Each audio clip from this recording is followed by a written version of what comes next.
my name is Celine. Welcome to my channel. Today I'm going to be reviewing the top 12 records that I own. Now these are not the top 12 records of all time, according to me. I don't know if I'll ever be so bold to create that list, but just for me, these are the top 12 records that are currently in my collection. And I'm going to be giving you a little bit of a background on the record, maybe mentioning some of my favorite songs, and talking about why I think maybe you should add it to your collection if you don't already have it. And at least why you should at least give the album a listen on Spotify or wherever. I understand that collecting records is not for everyone. And I'm not even sure how much longer I will continue adding to this. I do really enjoy it. I think they're very special to have, and I'm very thankful for the records I have and the memories connected to them and the people who have given me them. And I do want to continue growing it, but I just, you know, it takes a lot of space in the home, and yeah. There's downsides to it, I'm aware, but at least give these a listen digitally or online. So without further ado, I'm going to get started. So my final album on the list is, I'm starting from the bottom and moving to the top. And so this is my number 12. Okay, so this is Bruce Springsteen's Born to Run. I think this is a great album. The inside's pretty cool. So I got this, I think, from a thrift store, but it's in very good shape, and it's pretty, you know, there's no skipping on the tracks or anything. This is his album from 1975. I think he was in his mid-20s whenever he wrote this, so he was very young. I think it's his third album he put out, and this was kind of his step into more mature topics. It's a little darker, a little bitter, still very heavy on like the myth of the, you know, American, specifically East Coast life, I think, of an American. And I think his lyrics are very good. I remember reading that he wanted this album to sound like Roy Orbison singing Bob Dylan, which I think he kind of achieved that. So very good. This is my number 12. I think it's great for cleaning or just cooking breakfast on a weekend. Okay. This is my number 11.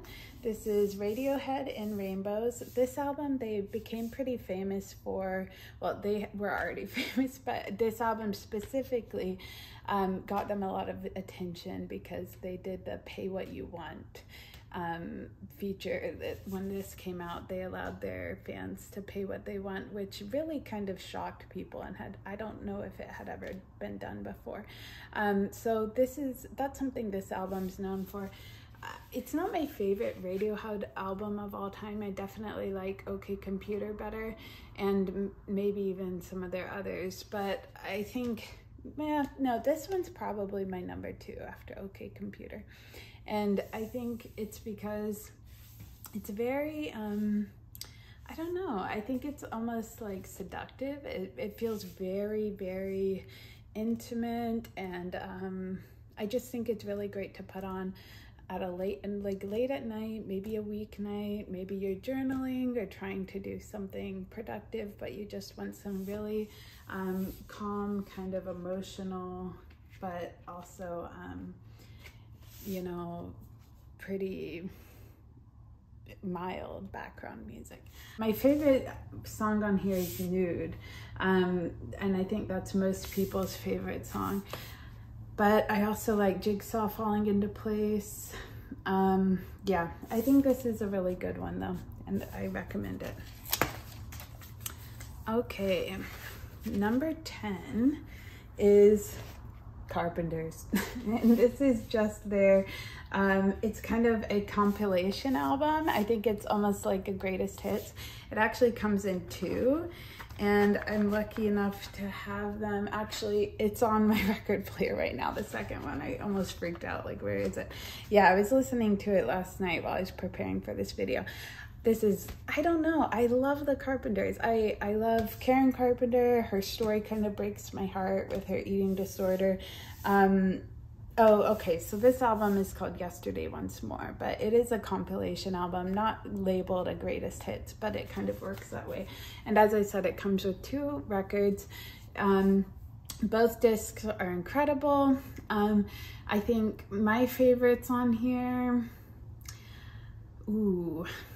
I think I like, well, obviously Superstar. Superstar is probably one of my favorite Carpenter songs of all time, just because I first heard it from that album called If I Were a Carpenter, in which tons of artists came together to do covers of the Carpenters songs, and Sonic Youth did a cover of Superstar, which that was actually my first introduction to the Carpenters at all, is hearing that, because I saw the movie Juno and it was on that that soundtrack, and I really loved it. And then I found out, oh, it's a cover, and then I found the If I Were a Carpenter album, and then it went from there. But I do love the Carpenters. I've seen a documentary on her, on them, and I just think they're really cool. They're brother and sister duo, if you didn't know. This album was put out in 1985, and yeah, I highly recommend this just for easy, nice listening. This is great for a Sunday morning, when you're trying to get the vibes good at home. Definitely love it. Okay, number 9. This is Joni Mitchell's Hejira. And I hope I'm pronouncing that right. Hejira. It's an Arabic word meaning Exodus, I think, and it's used to talk about Muhammad's move, I think from Mecca to Medina. I should know this because I studied a lot about Islam, and in college I was a Middle Eastern Studies major for a little while. But anyway, I love this album. This is definitely not one of Joni Mitchell's best or most loved albums by most people. I think even by me, you know, Joni Mitchell means a lot to me. She got me through my quarter life crisis. I feel like I listened to her pretty obsessively when I was 25, 26. I think, you know, out of a lot of the musicians that were her contemporaries that I also love,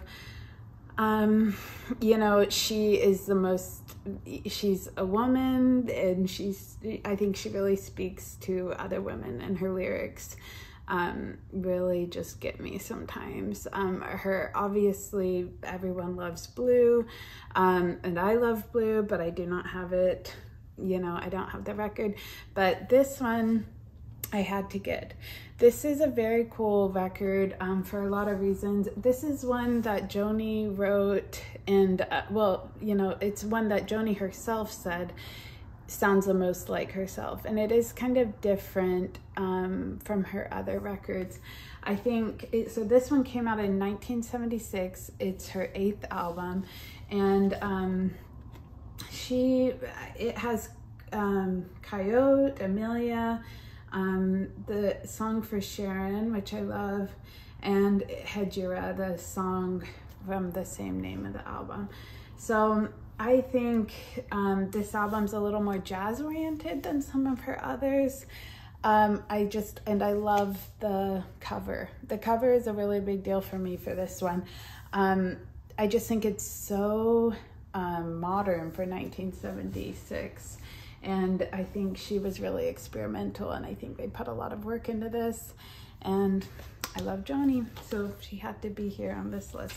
So I think we're on number 8 now. So number 8 is kind of different in that it is a more recent release. It's from 2008.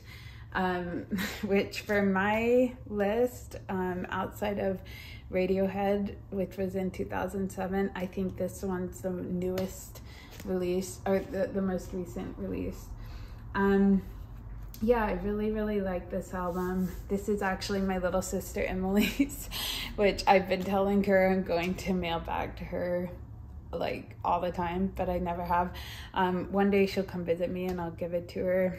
I also have some others of her, some other albums of hers. But yeah, this album, it's their second studio album. I really, really like it. This is dream pop, which I always like dream pop for the most part. It's very atmospheric, very warm sounding. I think it's just so nice. Like this album is pretty much good for any time. It's great background music for a party, for a dinner party, if you're having people over, or just even, I mean, I feel like I'll say this for all albums because this is when I listen to most of my records, is just on a Saturday or Sunday morning when you're hanging around trying to enjoy the weekend and cooking breakfast and stuff. So love it, very good. This is Emily's. Okay, so number 7 is by Crosby, Stills, Nash, and Young. It's their album called So Far with the cover art by Joni Mitchell. Isn't that cool? So she drew this. So she, you know, dated or was married to David Crosby. I don't know, but they were longtime friends and connected to each other. So this is their 4th studio album. This is their 3rd album with Young involved, with Neil Young. I think this is such a good album. This has so many hits. I'm just looking through the list here. Our House, Helplessly Hoping, Wooden Ships, Ohio.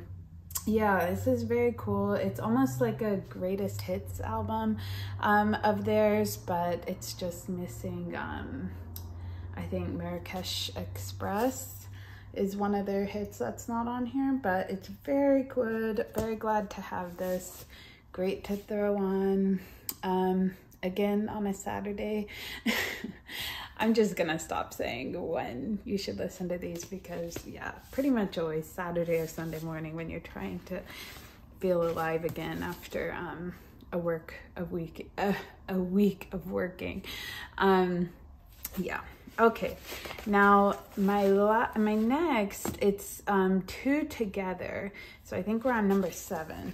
So I have 2 Townes Van Zandt albums. I think they're both great, but I didn't want to give this one a position on my top 12, so it's just kind of an honorable mention. This is his debut album, for the sake of the song, and this album is not the favorite that this one is, in my opinion, like to me, but it's still very good. I think it has the, where is it? Oh yeah, so it has Waiting Around to Die on here, which is one of my favorite songs by him. And I think it's cool because, yeah, it was his first album from 1968 and it shows his genius. He's definitely a clear genius with his writing and lyrics, even at this point. But the real number 7 position goes to Townes Van Zandt, Live at the Old Quarter. This is, you know, Townes Van Zandt, ooh, I need to sit up straight. I wanted to come down on the floor and be all cozy for this album, be next to my shelf. But, you know, I feel like my posture is really bad. Anyway, so Townes Van Zandt is a Texan singer-songwriter. If you're not aware of him, you definitely should be. I feel like for some reason he's become way more popular recently. I feel like there's been a little resurgence of love for his style of music, but he's a lyricist. He really captures, I think, just the depth and the heights and the depths of human emotion and just what people can go through in the darkness of life sometimes. And there's just something in his voice. It's a very handsome man. I'm not gonna lie, that definitely pulled me in with him whenever I was younger. He's definitely a dark kind of figure in that he was very handsome and, like, obviously a musical genius, but he was absolutely ruined by his drug and alcohol addictions. I think he eventually died from effects from his heroin use. I need to fact check that, but yeah, so he's a tragic figure. But this is a recording of him playing live in Houston, Texas. It's a solo performance by him. It was put out in 1973. And I think the real treat with this is obviously his hits, Poncho and Lefty, which has been covered by lots of musicians, but that's his most known song. And also, let's see, what else is on here? Waiting Round to Die is on here. If I Needed You, oh, that one kills me. Very, very good. Yeah, and there's a few covers on here. I think a couple of these are not his, but I think it's only 3 or something. 3 or 4 maybe. I know Who Do You Love is a cover.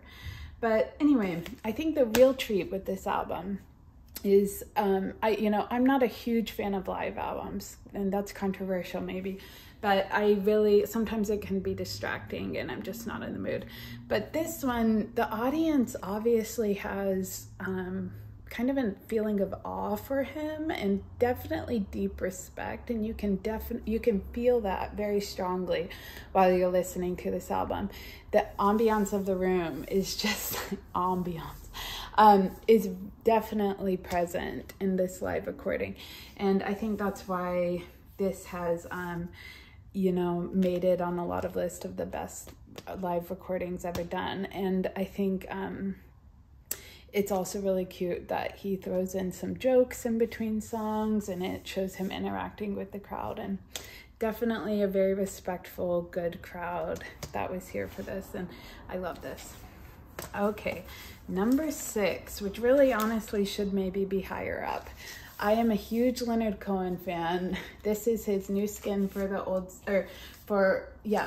Ceremony. This is his 4th studio album from 1974. You've probably noticed it's a lot of 70s in here. I really like 70s music from that era. This is a really cool addition, because if you are a Leonard Cohen fan, maybe you know that the album art for this is different. It has 2 angels nude, and I can't remember. There's some significance with that album art, but this is a different printing. This is an early edition that Columbia Records put out because they were worried that the album art that he wanted was too risque. So this is pretty rare. I don't know if it's very valuable or how rare it is. I need to do some research, but I know it's rare, and I couldn't find any of them available online for sale, but I really didn't look very hard at all. So I don't know. This is so cool. It's also very, very special to me because I think it's probably the first album I have ever bought, which is insane. I wish I knew for sure, and a tip I have for anyone listening to this who is beginning a collection, or even if you're deep into your collection of records or of anything for that matter, I would label in a non-destructive way, obviously, your records with some sort of note about when you got them, where you got them, who gave them to you, if that's applicable, and yeah, just stuff like that. I think it's I really, really wish I could remember more about the history behind my relationship with some of these records. So I know I got it at least 10 years ago. I know I got it when we lived in Utah, when we were still in college, before we were married, my husband and I. So yeah, this album used to be on display in our apartment in Provo, Utah, and everyone who came over would say, "Who is that?" Thinking maybe it was like an old family member or something. But no, it's Leonard Cohen. Anyway, this is a great album, regardless of the cool history I have with it personally and the cool history of this edition. It's a great album. It has Chelsea Hotel No. 2, which in my opinion might be his best song, even though it's a little wrong because, yeah, as many people know, he was exposing Janis Joplin and their intimacy in that song, but I do think it's one of his best. And I think this album, it doesn't have a lot of other hits. It has Lover, Lover, Lover, which my husband and I love. It's a very good, it's almost like a dance song. I put this on last night and my husband was dancing around to that one. It's almost like impossible not to dance to it. This album has a little bit more musical texture, I think, than his other albums. I think there's a little more rhythm, a little more excitement, but I love it. Anyway, okay, so number 5. Oh, actually, are we on number, I think we're on number 4. Maybe when I calculated this, I added this one. So, yeah, we might be on number 4. Okay, so this is Tea for the Tillerman by Cat Stevens. Artwork by him. He did this. Can you believe it? I guess he went to art school, and it's very weird, but I think it's great for this album. This album to me feels like someone who's just rejecting modernity, just saying, nope, I'm done with it. The world's too evil. I'm going to go live in the woods and, take care of my kids and have a simple life. This kid here looks so weird. Anyway, this is a great album. It's his 4th studio album, put out in 1970. It's, like I said, the artwork's from him. I think my favorite one, I like a lot. I like these so much. I like Wild World, Sad Lisa, Where Do the Children Play, Father and Son, all the hits. It's very good. Some people, or one complaint I have of this that other people I think would maybe feel is it is a little monotonous. I think a lot of the songs sound a little bit the same, but yeah, he's a great singer-songwriter. I do like Cat Stevens a lot, so I'm really thankful to have that album. So we are on number 3. I think this album probably should or could be my number 1, but I'm not really, this is exposing myself, but I am not a huge jazz person. I have tried, not too hard, but I have tried. But this one I do get this. I love this.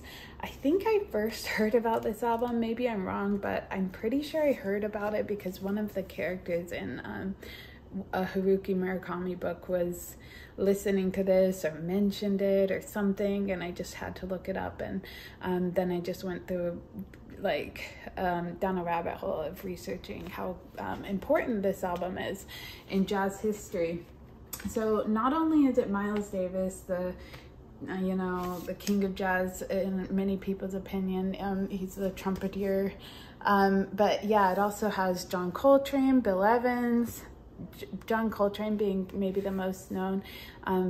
He's on sax. James Cobb. Yeah, so, and I think Julian Cannonball Adderley, he's also on sax here, and he's also very well known. So it's kind of a incredible group that got together, and I think a lot of it was actually improvised. And this version has a lot of interesting history on the back, but yeah, I think this is important because, it's by many people's opinion, maybe the best jazz recording ever made, and it's a masterpiece of his. I think that's fair to say, and there's definitely a mystique to it. I think that's the word, the best word that could be applied to this. There's something about it that just feels almost eerie and ominous, but very mysterious, and also at the same time really soothing. I don't know how to describe it. It's very good. It creates a great atmosphere for a party. If you have people over and you're trying to facilitate conversation, but not just silly conversation, maybe a deeper connection. And even just if you're having a romantic dinner, or if you're just having a romantic night, this is definitely one I recommend. I love it, and I've also put it on just while I'm reading.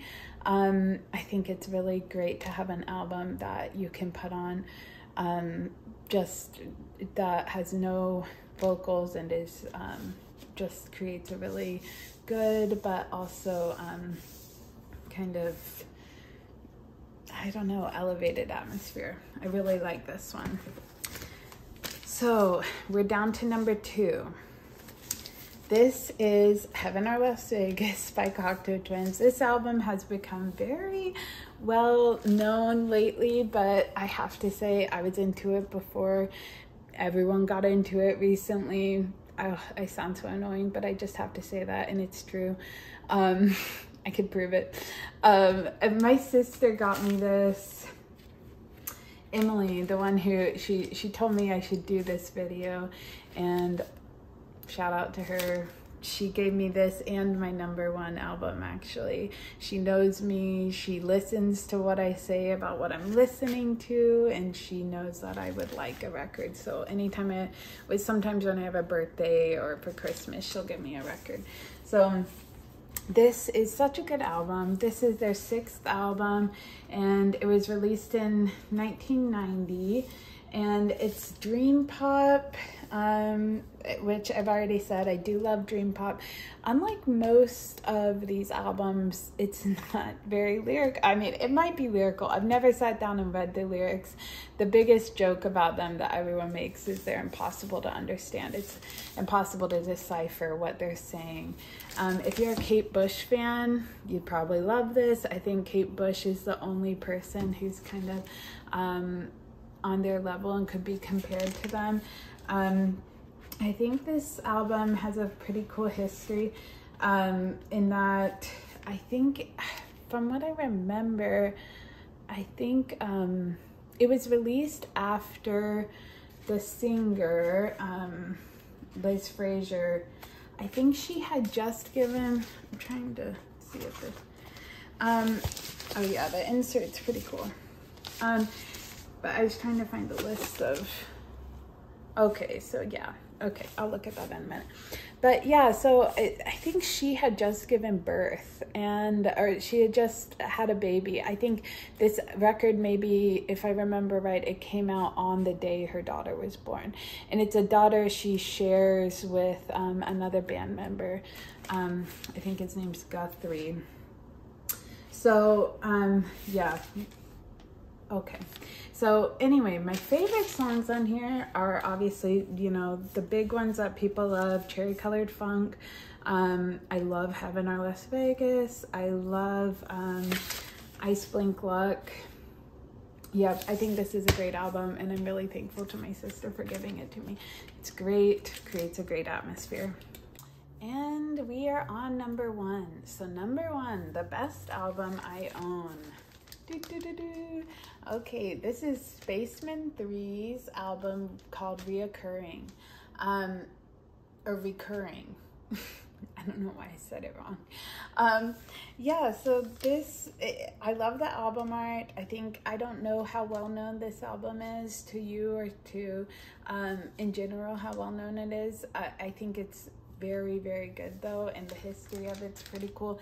It's the last album of Spaceman 3, which was a group created by Peter Kimber and Jason Pierce. Jason Pierce went on to become Spiritualized, a band I love. And then Peter Kimber went on to work with Panda Bear, MGMT, Beach House, and he also did some collaborations with Yola Tango and I think some other people, but I love Yola Tango. Oh, I think he collaborated with Stereolab as well.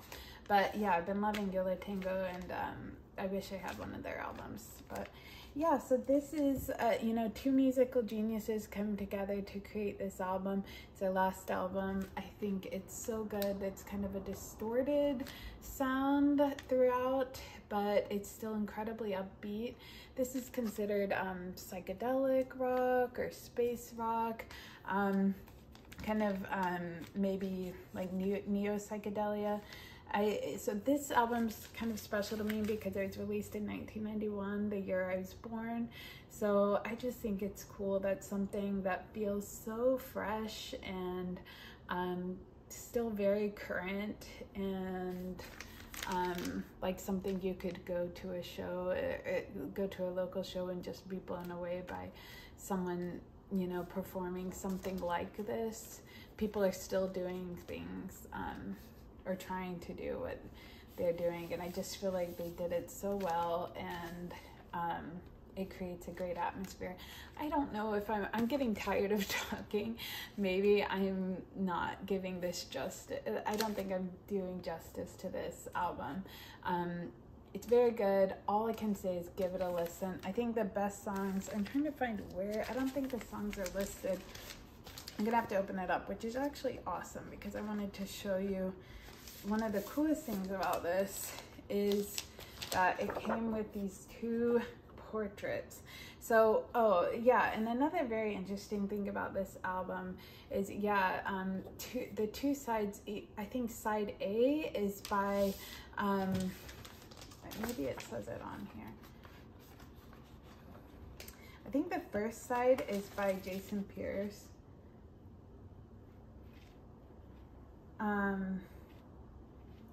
Okay. No, it says all songs by Jay Spaceman on the side B. So, okay, so that's Jason Pierce did side B, and then Peter Kimber, aka Sonic Boom, did side A. And honestly, I like side A better. But yeah, so here is, this is, oops, sorry, I need to set that down. Okay, so this is Peter Kimber, and here's Jason Pierce. Very cool. I kind of wish it were on different pieces of paper. Maybe I'd hang them up somewhere, but I love pulling this out and looking at them sometimes. I think they're just so cool. So I think that's all. So big shout out to my little sister Emily and to all my friends who have given me some of these records. I feel like as I've gotten older, it's been harder to listen to music.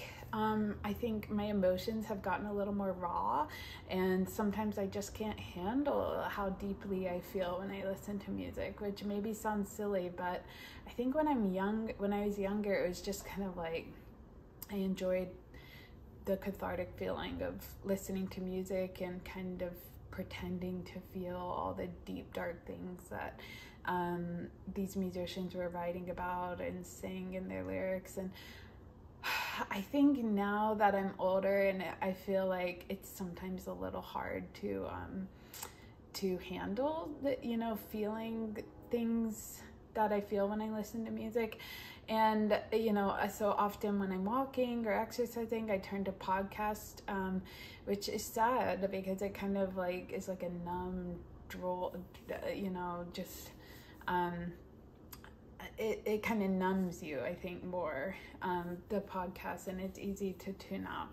But yeah, I definitely want to get more into music and be more, you know, attentive to that love I have. And I think it's really nice to have records just because it kind of doesn't let you forget about an album. It's here in your living room. You have to see it. You have to look through them. You're choosing to take up space in your home with it. And I think that's a good way to not forget who you were when you liked that music, when you bought it, and also not forget to listen to it and to, you know, always keep it present in your mind. But okay, I guess that's all I have to say. I hope you go out and at least listen to these, maybe not purchase them, but I think they're all worth a listen. And I think, in my opinion, if you have a record collection, I would recommend purchasing these if it's within your budget and if you have room in your home. I do think they're all worth owning. So thank you for watching. Please subscribe. I mostly do vlogs. This is my first video doing something besides a vlog, but I hope you enjoyed it.